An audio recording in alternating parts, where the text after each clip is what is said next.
बात करेंगे छांगूर बाबा की, जिसके मामले में लगातार नए खुलासे होते जा रहे हैं। बलरामपुर जिले के छांगूर बाबा उर्फ जमालुद्दीन को लेकर अब एक नया खुलासा हुआ है। छांगूर बाबा सिर्फ धर्मांतरण नहीं कराता था, बल्कि लोगों की जमीनों पर अवैध कब्जे करता था।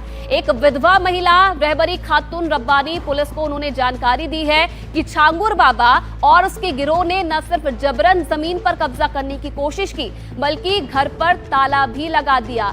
तो जैसे जैसे मामले की जांच आगे बढ़ती जा रही है, वहीं दूसरी तरफ ऐसे लोग भी आ रहे हैं जिन पर इस छांगूर बाबा ने जो है जुर्म किया है। एक महिला सामने आई है जिसने खुलासा किया है कि छांगूर बाबा ने उसकी जमीन पर कब्जा करने की कोशिश की है। जमीन कब्जा कर रहे थे ये लोग, तो क्या कहते थे? आते थे तो क्या कहते थे? कहते थे कि हमें पूरा दे दियो। छांगूर बाबा मोहम्मद अहमद रुपया लगावत रहे, वही तरफ रहे, उन्हीं सब के तरफ जमीन आपके हथियाने का प्लान? हाँ, हथियाने के प्लान। ये एक आरोप लगा है एजाज मुस्तफा आप लोगों पे, और जो है हाँ, ये आरोप लगा है। क्या आप लोग सही आरोप है जो छांगूर बाबा और उनके लोगों के द्वारा लगाया जा रहा है? गलत है। गलत है। कभी मारपीट भी हुई आप लोगों? हाँ, मारो पीट की है। हाँ, मार पीट के ताला लगा दे घर में। किसके घर में? हमारे घर में, वो घर में है।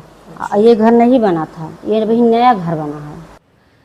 तो पीड़ित महिला की बात भी आपने सुनी। इधर अवैध धर्मांतरण के मामले में जलालुद्दीन उर्फ छांगूर बाबा की मुश्किलें लगातार बढ़ती जा रही है। आज एटीएस छांगूर को लेकर बलरामपुर की मधुपुर हवेली कल पहुंची थी एटीएस, और इस दौरान सुरक्षा का खास तौर पर ध्यान दिया गया। एटीएस हर एंगल से पड़ताल कर रही है। वहीं एनडीटीवी के साथ खास बातचीत में यूपी के डीजीपी ने कहा कि यह काम ऑर्गेनाइज्ड तरीके से किया जा रहा था। यूपी पुलिस ने काफी सबूत भी इकट्ठा कर लिए हैं, और साथ ही उन्होंने ये भी कहा है कि लालच देकर धर्मांतरण के मामलों में बेहद सख्त कार्रवाई होगी।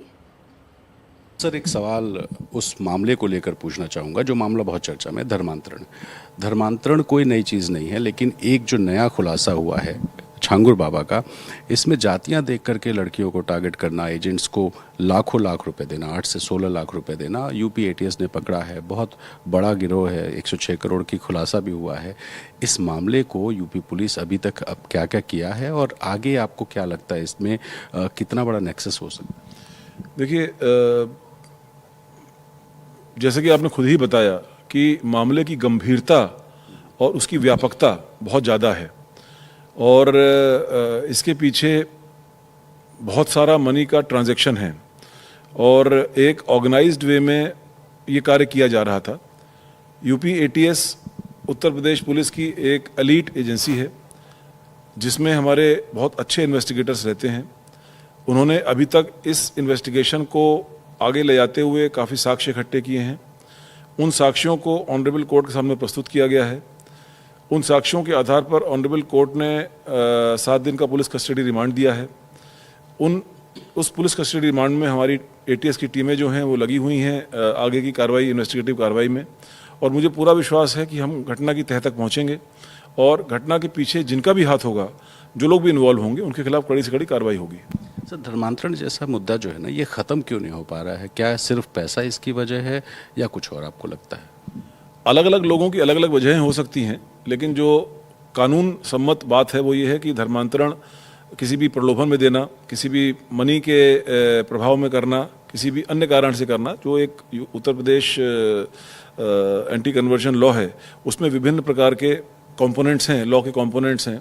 तो उसको कानूनी दृष्टि से ये चीज़ें गलत हैं। जब तक कोई आदमी स्वेच्छा से, कोई उसका भी प्रक्रिया हैं उसकी, तो जहाँ पर भी उन प्रक्रियाओं का, उन किसी भी उद्देश्य की पूर्ति के लिए कन्वर्जन की कार्रवाई होगी, तो उस पर कानून सम्मत कार्रवाई, कड़ी कार्रवाई उत्तर प्रदेश पुलिस द्वारा की जा रही है और की जाएगी।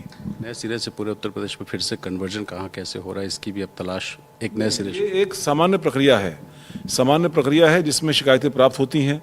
अभी कल ही जनपद फतेहगढ़ में एक शिकायत प्राप्त हुई, पब्लिक ने शिकायत की, पब्लिक के एक व्यक्ति ने शिकायत की कि उनको कन्वर्जन के लिए दबाव ऑब्लिक प्रलोभन की कार्रवाई की जा रही है।